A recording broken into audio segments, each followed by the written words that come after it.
ব্যাপারটা হচ্ছে এখানে আমি যেটা মনে করি একটা অত্যন্ত জরুরি একটা আলোচনা হচ্ছে, ভীষণ জরুরি।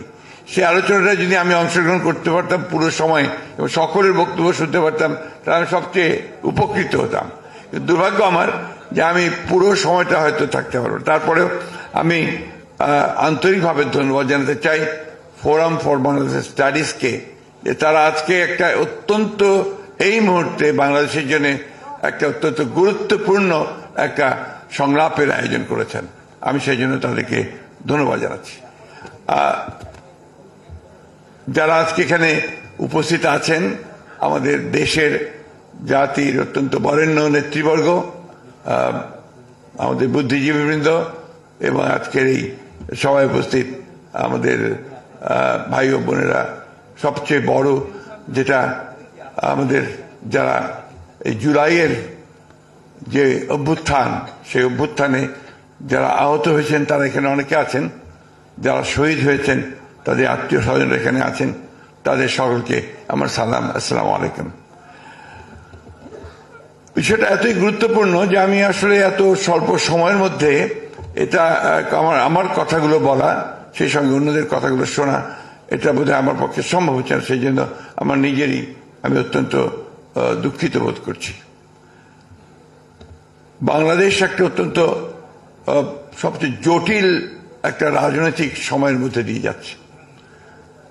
এই সময়টার মধ্যে আমাদের যে কাজটা আমাদের উপর পড়েছে, সে কাজটা হচ্ছে যে ভবিষ্যতের বাংলাদেশকে আমরা যেন আমাদের স্বপ্নের মতো করে দেখতে পারি, সেই বিষয়টাকে কতটা স্থির করা যায়, নির্ধারণ করা যায়।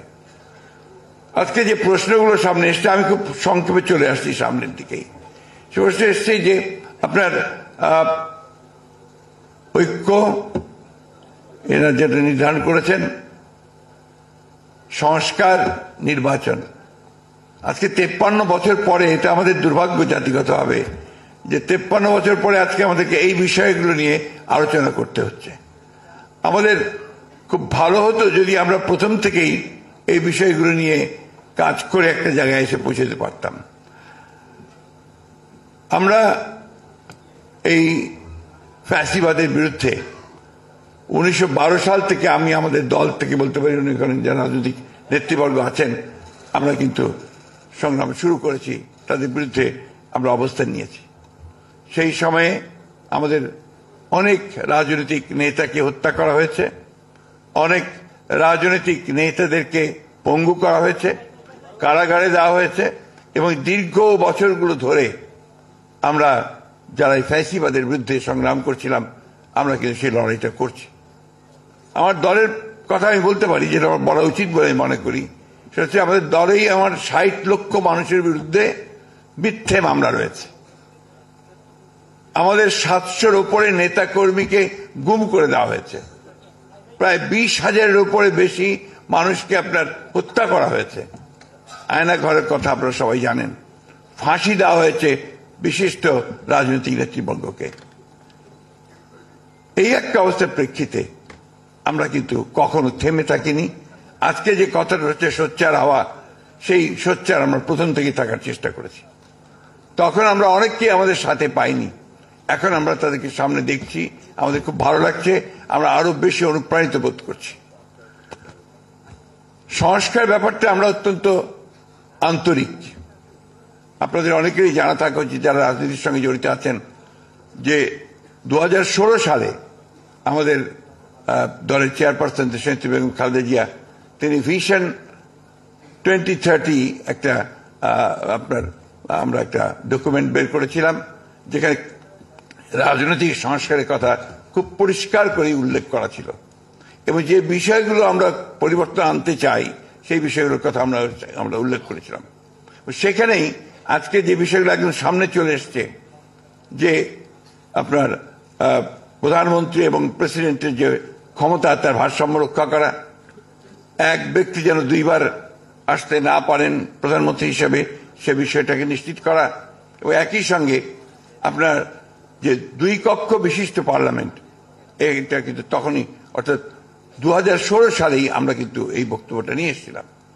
আমরা এটা আলোচনার জন্য দিয়েছিলাম, জনগণের সামনে পেশ করেছিলাম। পরবর্তীতে 2022 সালে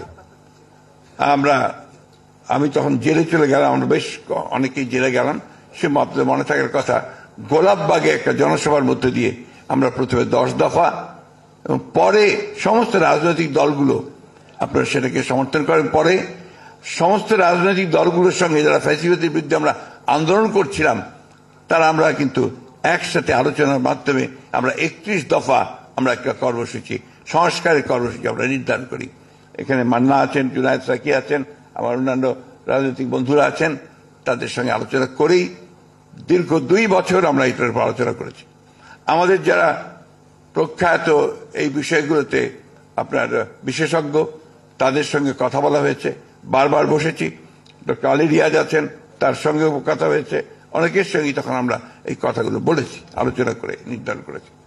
সুতরাং সংস্কার পক্ষে আমরা কিন্তু প্রথম থেকে। দুর্ভাগ্য আমাদের এখন কিছু কিছু বক্তব্য আসছে যে বিএনপি সংস্কার চায় না, নির্বাচন চায়।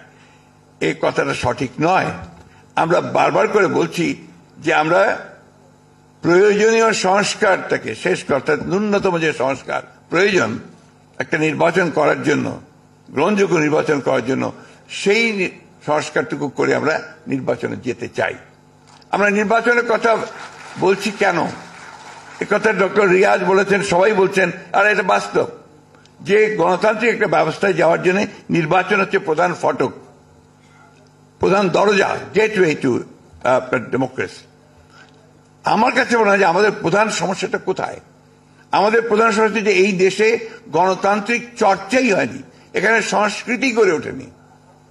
একটা যে কথাটা বারবার এসছে যে এখানে একটা ডেমোক্রেটিক কালচার যদি না থাকে তাহলে আপনি সেই ডেমোক্রেসিকে বারবার বলতে হচ্ছে আমাদেরকে এটা করতে হবে, এটা করতে হবে, এটা ডেমোক্রেসি, এটা এইভাবে যেতে হবে।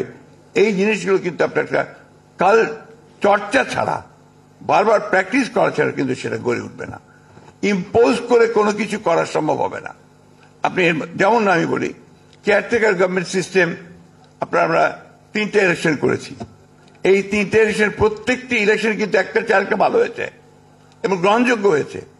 অর্থাৎ কেয়ারটেকার সিস্টেম আপনার মানুষ গ্রহণ করেছে এবং তারা সেটাকে অত্যন্ত জরুরি মনে করেছে, এটা মানুষের কাছে।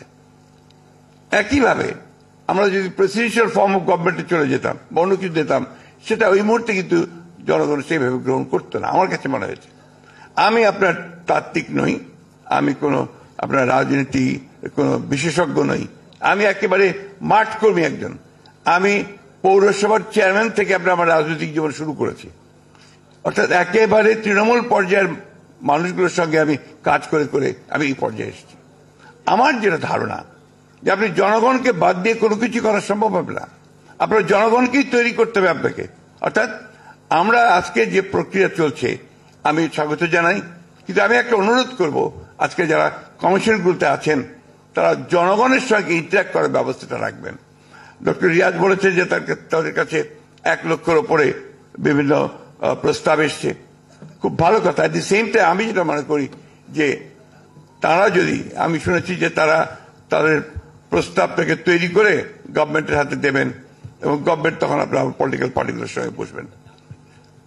ওনারাই যদি আগে পলিটিক্যাল পার্টিগুলোর সঙ্গে বসতেন আমার মনে হয় সেটা বুঝে আরো ইফেক্টিভ হতো, আরো ভালো হতো, এটা আমার কাছে মনে হয়।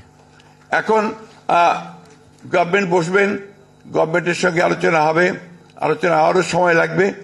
যত বেশি সময় যাবে আমার কাছে মনে হয়, আমাদের কাছে মনে হয় যে সমস্যাগুলো তত বাড়বে। আসল জায়গায় তো প্রবলেম তো অন্য জায়গায়।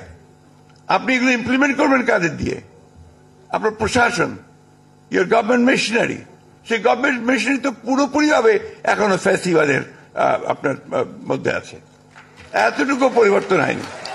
একটা ফাইল নড়েন, আপনার ছাত্রদের যা আহত হয়েছে তাদের চিকিৎসার ব্যবস্থা কোথায় আটকে আছে খুঁজে বের করে দেখবেন ওই ফাইল দিয়ে আটকে আছে, প্রবলেমটা ওইখানে হয়ে আছে।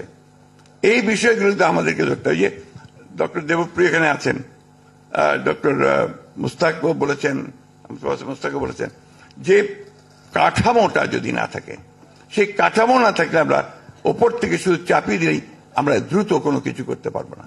তাই আমাদের স্ট্রাকচারটাকে ঠিক করতে হবে, প্রতিষ্ঠানগুলোকে ঠিক করতে হবে। সেই প্রতিষ্ঠানগুলোকে যদি আমরা গণতন্ত্রের উপযোগী করে গড়ে তুলতে পারি, তাহলেই আমরা গণতন্ত্রকে সফল করতে পারবো।